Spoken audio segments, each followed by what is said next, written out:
बहन का बाल विवाह। वृंदा अपने परिवार के साथ राजस्थान के एक छोटे से गांव में रहती थी।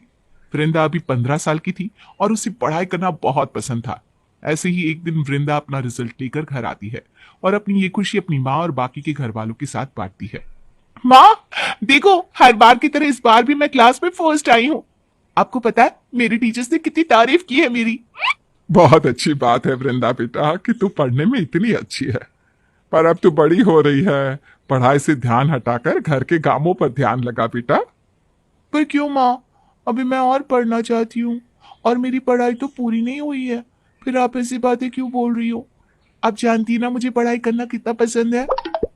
वृंदा, हर बात पर सवाल पूछना सही नहीं होता, समझी?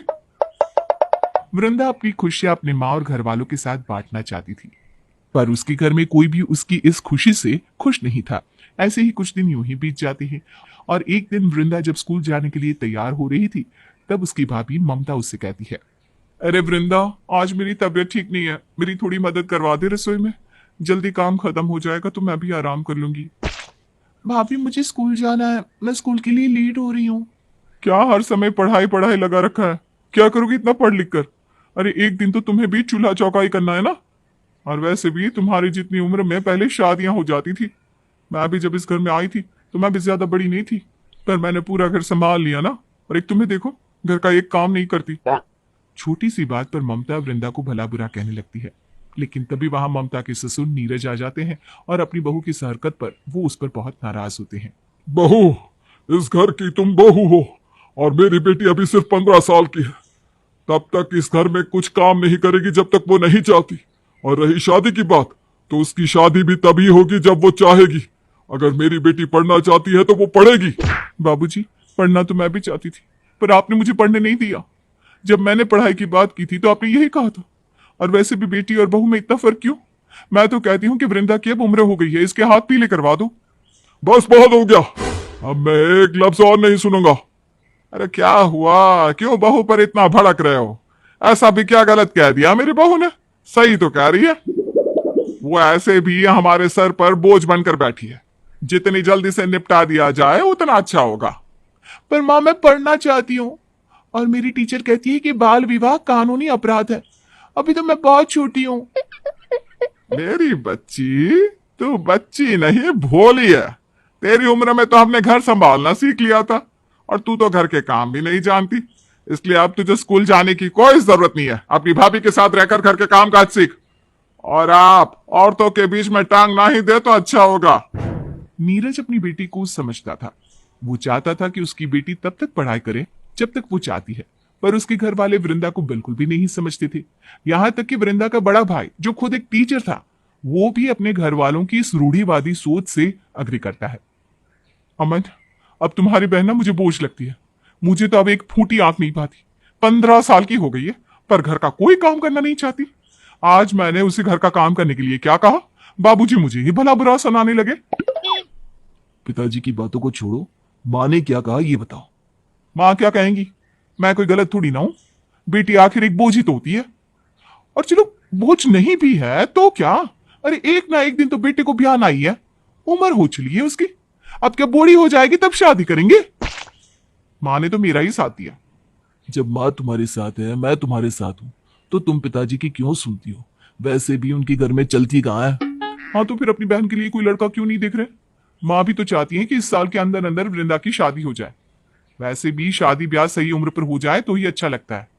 और अगर कल को ज्यादा पढ़ा लिखा देंगे तो दहेज भी तो ज्यादा देना पड़ेगा। तो तुम्हारी बहन ना पढ़ने में बहुत अच्छी है।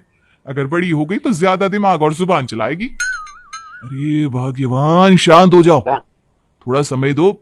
मैं देखता हूँ अपनी बहन के लिए कोई लड़का। इस बोझ को इस साल ही निपटाना होगा। अमन एक टीचर होने के बाद भी इस तरह की बातें कर रहा था। हालांकि ये बात अमन को शोभा नहीं देती थी, पर अमन भी अपनी बीवी की बातों में रहता है और अपनी बहन को एक तरह से बोझ ही समझता है। समय यूं ही बीतता है और अमन अपनी बहन के लिए आरव नाम का एक लड़का देखता है। आरव भी ज्यादा बड़ा नहीं था और अच्छे घर से था, इसलिए सब इस रिश्ते के लिए हाँ कर देते हैं और उन दोनों की जोड़ी घर में सभी को पसंद आती है। मेरी बेटी और आरव की जोड़ी राम सीता जैसी लग रही है। इस जोड़ी को किसी की नजर ना लगे। देखिए, हमें तो ये रिश्ता मंजूर है। अगर इस साल के अंदर ही शादी हो जाए तो ज्यादा अच्छा रहेगा। वैसे भी घर में बहू आ जाए तो माँ बाप को भी बहुत आसानी होती है ना हर चीज में। रिश्ता पक्का होते ही बिना कोई देरी करे शोभा अपनी बेटी की चट मंगनी पट ब्याह करने की सोचती है और इसीलिए वो लोग शादी का दिन भी बहुत जल्दी रख देते हैं। समय यूं ही बीतता है और बहुत जल्द वृंदा की शादी का दिन भी करीब आने लगता है। वृंदा शादी से कुछ दिन पहले अपनी माँ से कहती है, माँ मैं बहुत छोटी हूँ, अभी मुझे शादी नहीं करनी। हमारी टीचर कहती है बाल विवाह अच्छा नहीं है, और वैसे भी अभी तक मेरी किसी भी सहेली की शादी नहीं हुई, और मैं पढ़ने में कितनी अच्छी हूँ। मेरे कुछ सपने हैं माँ, मुझे पूरा करने दो ना। वृंदा बेटा, माँ बाप बच्चों के दुश्मन नहीं होते, हम तेरा भला ही चाहते हैं। मैंने तुझे फूलों की तरह पाला है, भला मैं तेरा बुरा क्यों चाहूंगी। तेरी शादी सही उम्र पर हो रही है, और जिस घर की तू बहू बनने वाली है ना, वो शहर का सबसे अमीर घर है। तू उस घर में राज करेगी, राज। और पढ़ाई करने का कोई मतलब नहीं है, लड़कियों को आखिर में अपना घर परिवार ही तो संभालना होता है। वृंदा शादी के लिए बार बार मना करती है, पर उसके घर में कोई उसकी नहीं सुनता, और नीरज की भी घर में नहीं चलती। बहुत जल्द वृंदा की शादी हो जाती है। सभी बहुत खुश हैं। आखिरकार उनके सर से एक बोझ जो कम हो रहा था। शादी होने के बाद वृंदा की विदाई होती है।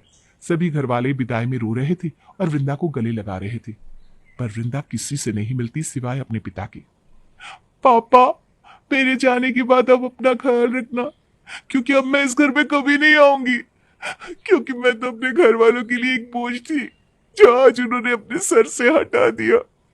ये बोझ आप लोगों के घर से जा रही है, अब आप सब आराम से रहना। इतना बोलकर रोती हुई वृंदा चुपचाप अपने ससुराल के लिए निकल जाती है। पर जाते जाते छोटी सी बच्ची अपने घर वालों को एक बहुत बड़ी बात भूल जाती है।